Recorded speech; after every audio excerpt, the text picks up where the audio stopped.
On my first visit to Al-Fatih Academy, a K through 8th grade Islamic school in Reston, Virginia, the principal, Afifa Said, gently warned me not to treat the school as a typical example of Islamic education in America. Quote, "We follow an integrated curriculum," unquote, she emphasized. I expected an interdisciplinary academic model, but Afifa described something more radical, a pedagogy that blends science, math, and literature with emotional literacy and spiritual awareness. The goal, she said, was to teach children not just how to reason, but how to cultivate compassion. This unsettled my assumptions. Growing up in Pakistan, I experienced Islamic education as a distinct subject, Islamic studies, tacked onto a secular curriculum. But at Al Fateh, Islam was not a subject, it was a sensibility woven through every lesson, merging nature and technology as complementary, not conflicting paths to ethical becoming. This prompted me to reflect on a broader tension in both public discourse and academic thought, the persistent framing of religion and technology as incompatible. Today, digital technologies are everywhere in childhood education. So too are rising concerns, burnout, screen fatigue, emotional detachment. Scholars and practitioners alike have begun calling for mindful technology use, a pedagogy that centers presence, reflection, and ethical engagement. But that call raises deeper questions. What values guide how children engage with digital life? What role might religion play in addressing tech-related crises of attention, identity, and community? This brings us to a puzzle. According to classical secularization theory, technological advancements should erode religious belief. Max Weber saw modernity as an age of disenchantment, for instance. Charles Taylor describes secularism as a quote, subtraction story, unquote. As science grows, religion fades. Yet in classrooms, clinics, and apps, religion is reappearing, not in opposition to technology, but through it. From Buddhist mindful apps to Islamic virtual players, educators are using spiritual frameworks to humanize digital experience. So we must ask, if technology is supposed to displace religion, why are people turning to religion to learn how to consume technology? To answer this, I turn to history, in particular, American religious history. In Nature, Religion in America, Catherine Albanese shows how 19th century Americans responded to industrial modernity, railroads, telegrams, by turning to nature as a site of spiritual renewal. Religion did not disappear, it adapted. Molly McGarry's Ghost of Futures Past expands on this by exploring spiritualism and photography. For spiritualists, photographs were not just images, they were material presences, spiritual conduits. Mechanical reproduction became a gateway to intimacy, belief, and even radical politics. Albanese and McGarry show us that religion and technology have never been opposites. In moments of social transformation, spiritual life does not retreat, it reorients. This is the framework I bring to Al-Fatih Academy, where the medium isn't technology, it's the screen. Yet the aspirations remain the same, to live with technology not just efficiently, but ethically, spiritually, communally. This study draws on two primary sources of data, unstructured and semi-structured interviews with members of the Al-Fatih Academy, and archival research on the founding and urban design of Reston, Virginia. Together, these sources offer a multi-scalar view of how Al-Fatih's pedagogical practices engage broader narratives of technology, nature, and ethical formation.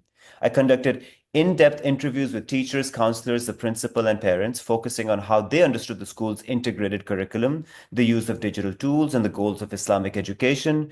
These interviews were transcribed and analyzed thematically with special attention to how terms like compassion, nature, and technology recurred in everyday life. To contextualize these insights, I turn to Reston's urban planning history. Founded in the 1960s, Reston was envisioned as a high-tech, high-nature community designed to counter the alienation of suburban sprawl. This vision of mindful modernity provides a powerful backdrop for Al-Fatih's curriculum, which similarly seeks to reconcile innovation with presence and digital access with spiritual grounding.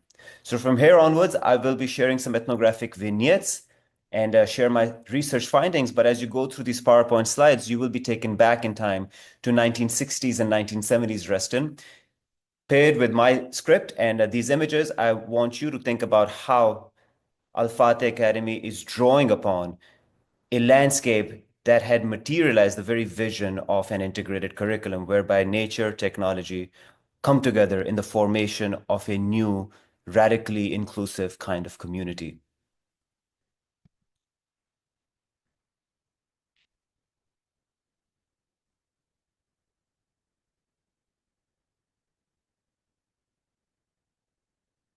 So the first theme is play as a form of ethical work. A central theme that emerged was the school's embrace of play as productive labor. Fatima, a teacher at Al-Fatih Academy, noted that many parents, especially those in healthcare or tech, expect schools to keep children constantly busy. Initially, she met these expectations with traditional homework, but over time, she designed something very different: 30 minutes of unstructured play. This, she explained, was not a break from learning, but a form of learning, helping children manage themselves. That's how they learn, she said. In one group project comparing ancient Greece and Rome to modern life, students organized themselves into roles like timekeeper and note taker. There were no teacher input. Fatma feared chaos, but instead the students surprised her. Quote, they developed real life skills in a way that was fun, unquote. The exercise, quote, let the kids be kids, unquote, while showcasing how much could be accomplished when structure did not override autonomy. At Al-Fateh, play becomes not the opposite of work, but a spiritual rehearsal for agency and cooperation. By the way, that background image is of Lake Anne, a really beautiful neighborhood in Reston. Mindful tech use as a site of religious formation. That was the second thing that emerged out of my interviews. Parents, especially those with demanding careers in the tech industry, reimagine digital technology not only as a pedagogical tool, but as a medium for religious and ethical formation. This theme came through most clearly in my conversation with Mavish, a full-time working mother, president of the school's Parent-Teacher Association, and, this is very interesting, a partner at the global IT consulting firm Accenture. Her husband, also in tech, works as a director at a nearby firm. Together, they raised two children, ages 5 and 8. This is from a couple of years ago, so they're a little older now, in a nuclear family setting increasingly removed from kinship ties in Pakistan. Quote, the kids don't have grandparents nearby, unquote, Mavish revealed. So the question becomes, how do you create an Islamic environment for children when the parents are always at work and the extended family is not around to share the tradition? For Mavish, the most immediate threat to her children's identity formation was not secular schooling or peer pressure or living in a place that is very white without any people of color, which is clearly not the case about Reston. If you've ever been to Washington, D.C. area, it is an incredibly cosmopolitan area. Instead, the issue was the omniscience of digital technology in a world where screens often stand in for human interaction. But instead of resisting the digital, Mavish chose to embrace and shape it, reframing tech not as a threat to Islamic values, religion, community, tradition, but instead as a medium through which those values could take root. Quote, our kids are digital natives, unquote. She explained they don't need training to use it, but they do need to be taught how to use it mindfully. She described examples such as Reflex Math, Google Maps, and Hour of Code, apps and programs offered at the school that helped her children learn STEM concepts while also cultivating attentiveness, curiosity, and intention. When asked how these seemingly secular activities might hold religious significance, Mavish offered a response that reframed both pedagogy and piety. Drawing on her own experiences growing up in Pakistan, she critiqued what she saw as the rote memorization of both religious rituals and science curricula. Quote, you learn the what, but not the why, she said. At Al-Fatih, by contrast, students are encouraged to ask questions and build connections. Quote, extrapolate religion. That's the why as well. Why do you pray? Unquote. For Mavish, the ritual of Islamic practice was not mechanical. It was a practice of intentionality, a way of slowing down, reflecting, and developing a mindset of focus and methodical reasoning. This practice, she added, had direct benefits for her work in IT consulting, where breaking down a client's problem and solving it systematically required the same reflective habits cultivated through mindful prayer. In this context, digital technology and Islamic prayer were not at odds. Instead, they became mutually reinforcing modes of self-discipline and critical thinking, allowing Mavish's children, and by extension herself, to inhabit the digital world as Muslims with purpose and poise. The final theme that emerged from Al-Fatih's transition to was actually of Al-Fatih's transition to online learning during the COVID-19 pandemic. While many schools struggled to maintain connection, Al-Fatih brought its integrated pedagogy into virtual space with surprising ease. The daily Zohar prayer and Zikr on Google Meet became a centerpiece, not just a continuation of ritual, but a transformation of the screen into a spiritual space. Mavish described how students would log on at 1:30 p.m., chat briefly, and then fall into silence as Principal Afifa Saeed led the session. She might begin by holding up a pine oak conifer or pointing to a plant in her garden, prompting reflection. Students would breathe deeply, then recite phrases like Subhanallah, Alhamdulillah, and Allahu Akbar. One student would give the azan call to prayer, others would pray privately, and then rejoin for collective dua and vocal zikr. In an interview, Afifa offered a deeper explanation of the aesthetic and spiritual labor involved in these moments. Quote, how do you maintain the health and well-being of your community when you're not a public health expert, but a spiritual guide and educator? Unquote. Her response was to ritualize the digital interface. She would turn off the chat box, choose her physical camera background with care, and share a view of the outdoors. Quote, how do you feel when you see the trees? Unquote, she would ask. Perhaps most poignantly, as students prepared to leave campus during lockdowns, each was given a pine cone conifer, not as a decoration, but as a talismanic fragment of place, a way to carry the natural and spiritual ethos of the school into the domestic spaces during the pandemic. Quote, the students were deeply moved by the gesture, unquote, Afifa revealed. In this context, even an object as mundane as a pine cone became a bridge between the school and the broader city, between nature and technology. Rather than treat Zoom fatigue as inevitable, Al-Fatih treated the interface as a musalla, a prayer room. Through deliberate design and sensory attention, even the screen became a space of presence, stillness, and collective care.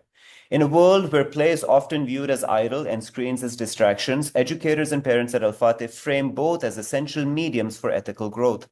Students are encouraged to manage themselves through unstructured group work, to ask why they pray rather than simply how, and to transform even the digital landscape of a Google Meet into a collective sacred space. Across classroom activities, homework assignments, and virtual rituals, we find a consistent commitment to helping children live meaningfully with technology, not despite it. The result is a form of Islamic education that neither isolates religion in a single subject nor retreats from the technologies of the present, but instead offers a mode of compassion, intentionality, and spiritually anchored learning, one that teaches children how to become ethical beings in a quiet world. This study has explored how Al-Fatih, a woman-led Islamic school in a suburban tech corridor, offers a distinct vision of religious education in the digital age. Through classroom practices, parental strategies, and virtual rituals, the school fosters a curriculum that invites students not just to acquire knowledge, but to live ethically and spiritually with technology. Saba Mahmood reminds us that religious agency is not always about resistance or independence. It is often about cultivating inward intention and ethical responsiveness. Al-Fatih reflects this through its daily rituals, its emphasis on intention and prayer, and even its approach to group play. Likewise, Nuran Davids argues that Islamic pedagogy can foster critical moral agency, not blind obedience. At Al-Fatih, prayer is taught alongside programming, and deep breathing coexists with digital tools, positioning both as practices of attention and care.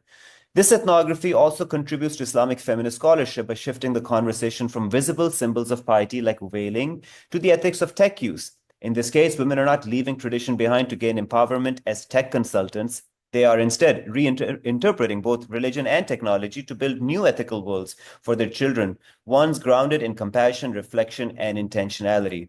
Ultimately, Al-Fatih's curriculum is not nostalgic or technophobic. It is forward-looking. In a place like Reston, designed as a planned community that sought to integrate nature and technology, Al-Fatih fulfills that promise in unexpected ways. It shows that the screen need not be a site of alienation. With the right framing, literally and figuratively, it can become a musalla, a sacred space, a place to breathe, to recite, to connect. Thank you so very much for listening to me, and I look forward to the question and answer session.